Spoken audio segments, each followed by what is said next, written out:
आज आपण सर्वजण राष्ट्रीय विज्ञान दिनाच्या निमित्ताने एकत्र आलो आहोत। तर आपल्या सर्वांना विज्ञान दिनाच्या खूप खूप शुभेच्छा। यंदाच्या विज्ञान दिनाच्या केंद्र विषय म्हणजेच थीमनुसार भारतीय युवकांनी विज्ञान आणि नवप्रकल्पाच्या माध्यमातून जागतिक नेतृत्वासाठी सक्षम होणे आवश्यक आहे।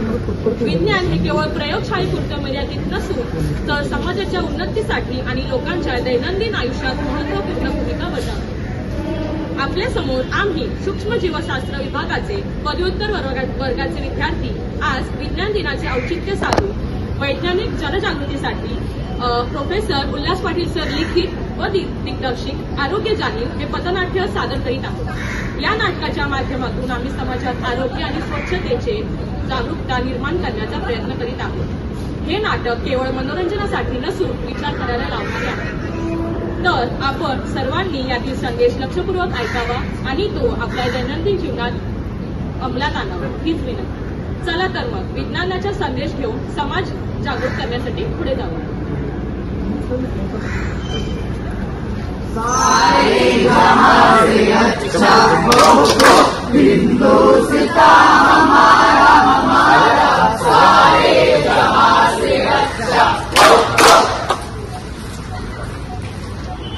साहिबान मेहरबान कदरदान, हिंदुओं को राम राम, मुसलमानों को सलाम।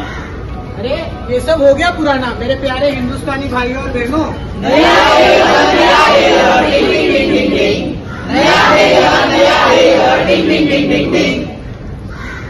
सारे जहां से अच्छा हिंदू सता हमारा, हे सर्व तर ठीक आहे, पण हे खरे आहे का? मी मुंबई, आपल्या मुंबईपासून कलकत्तापर्यंत, काश्मीर पासून कन्याकुमारी पर्यंत आणि तुमच्या गावात येते तर पाहते काय, तीच घाण, तीच दुर्गंधी आणि तोच कचरा। कचरा रे जिकडे तिकडे कचरा, कचरा रे जिकडे तिकडे कचरा। मित्र मैत्रिणींनो, आपण काय करून ठेवल्या या सारे जहाचे अच्छा असलेल्या हिंदुस्थानाचं? तोच कचरा आणि तीच प्रदूषण आणि रोगराईच रोगराई। रोगराई आली तर येऊ दे ना, डॉक्टर आहेत तरी कशासाठी? अगं ताई, डॉक्टर तुमचा तर रोग बरा करेल, परंतु त्या सर्व रोगांना समाजातून कोण दूर करेल? कोण करेल म्हणजे? सरकार। कोण? अरे भाऊ, सरकार करेल ते ठीक आहे, पण गाव करेल ते राव करेल काय? आपण आजारी पडतो याला बऱ्याचदा आपणच जबाबदार असतो। आपण नेहमी स्वस्त राहिलो, आजूबाजूचा परिसर स्वच्छ ठेवला तर आपण आजारीच पडणार नाही।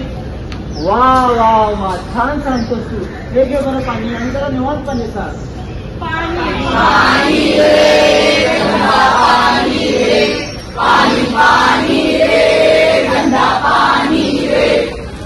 बघू रे ती बॉटल। बापरे, पाणी आहे की चहा? इतकं गडून आणि काय रे, तू पाणी येताना यात बोट बुडून आलीस का काय? हो, इथं नुसतं गोटं बुडवल्यात, तो पाणी आणणारा आता टाकीत बुडलाय। मित्र मैत्रिणींनो, स्वच्छ, गाळलेले व निर्जंतुक पाणी पिण्याच्या पद्धती जाणून घेण्यासाठी प्राथमिक आरोग्य केंद्रांना भेटी द्या, कारण निर्जंतुक पाण्यात असंख्य बॅक्टेरिया असतात आणि हेच बॅक्टेरिया आपल्याला कारणीभूत ठरतात आजारी पडण्यासाठी। बॅक्टेरिया? कुठं आहे बॅक्टेरिया? हा घे बॅक्टेरिया। कुठं आहे बॅक्टेरिया? अरे भाऊ, अतिशय लहान आकारामुळे उघड्या डोळ्यांनी दिसत नाही, त्यांना बघण्यासाठी सूक्ष्मदर्शक हवा। देखा है पहली बार पाण्याचा बॅक्टेरिया पार, देखा है पहली बार पाण्याचा बॅक्टेरिया पार,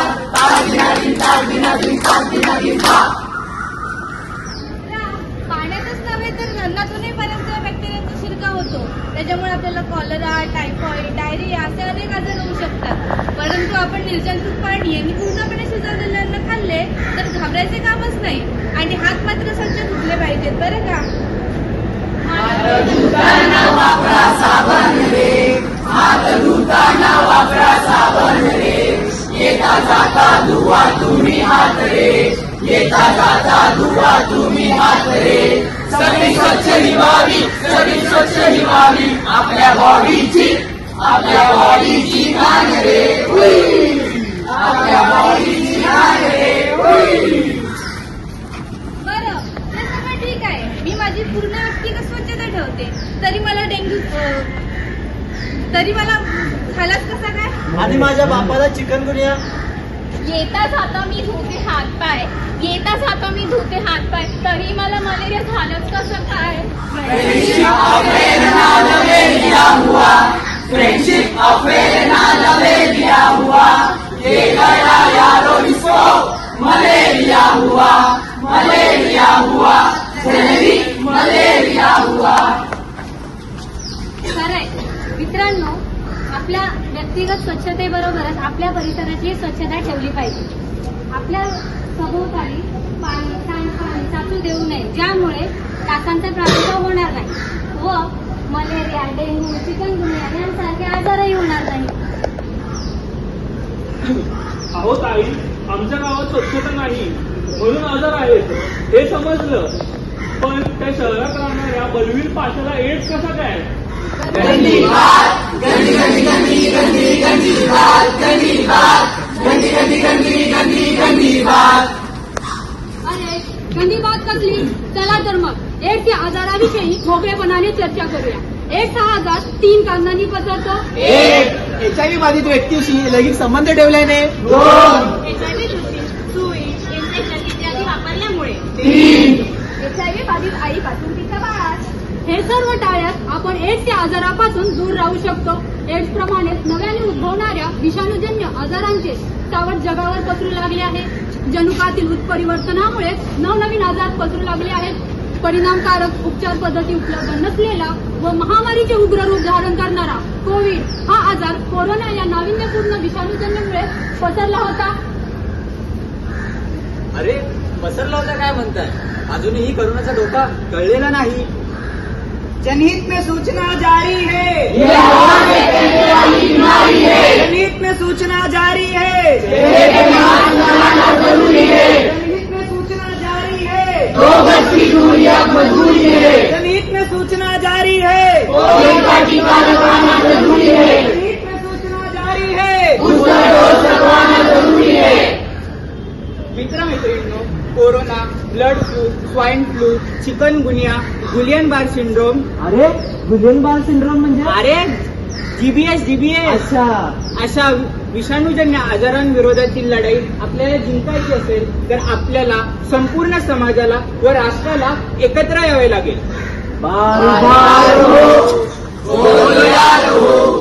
अपनी जीत हो, उनकी हार हो, बार बार हो, बोल यार हो, अपनी जीत हो, उनकी हार हो. हो मित्रांनो, विविध आजार निर्माण करणाऱ्या जीवाणू व विषाणूंना हरवायचे असेल तर औषधोपचारासोबतच प्रतिबंधात्मक उपायही योजले पाहिजे. लहान बाळास जन्मापासूनच नियोजित वेळेत लसीकरण केले पाहिजे, कारण लहान मुलं हीच तर आपल्या राष्ट्राची संपत्ती व आपल्या राष्ट्राचे भविष्य. मित्रांनो, सुदृढ बालके, बलशाली तरुण व आरोग्यवान नागरिकच आपल्या देशाला महासत्ता बनवू शकते. चला तर मग.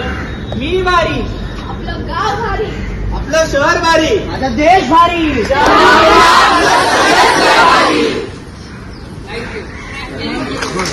मी आभार व्यक्त करतो आणि यातून नक्कीच काहीतरी चांगला संदेश आत्मसात केला असेल अशी आशा बाळगतो आणि त्याच्यासाठी धन्यवाद.